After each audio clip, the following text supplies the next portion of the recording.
Reactivation of the snapback sanctions against Iran by the United Kingdom, France, and Germany marks a decisive moment in global diplomacy. Analysts say it has effectively sealed the fate of the 2015 Joint Comprehensive Plan of Action, or JCPOA, the nuclear deal that once held Iran's nuclear ambitions in check. But while the move appears to signal the death of the JCPOA, it has also reignited quiet diplomacy aimed at containing Iran's nuclear escalation and preventing regional instability. The deal had been deteriorating since the U.S. withdrawal in 2018. By 2024, Iran had already surpassed enrichment limits and restricted UN inspections. In response, the European trio, known as the E3, triggered the dispute resolution mechanism, eventually reinstating sanctions that target Iran's nuclear and missile programs, its military entities, and key political figures. Western governments argue that the snapback move reinforces global non-proliferation norms, displays Western unity, and closes the legal loopholes Iran exploited after the deal began to unravel.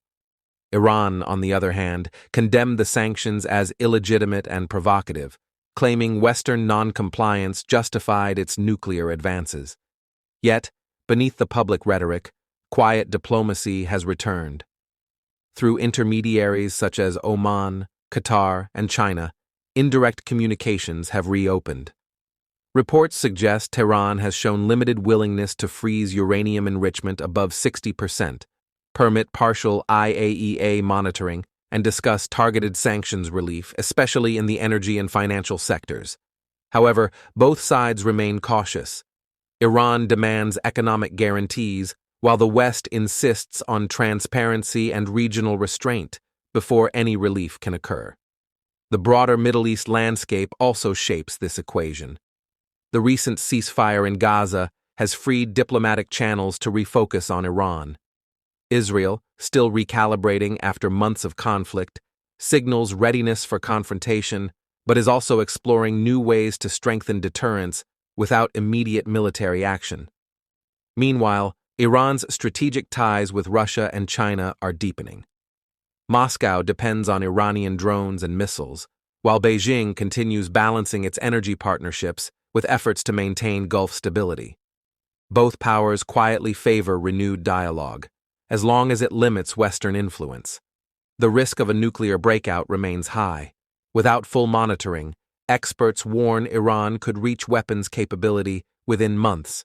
This possibility raises concerns of unilateral Israeli action, a scenario that the U.S. and Europe are working urgently to avoid.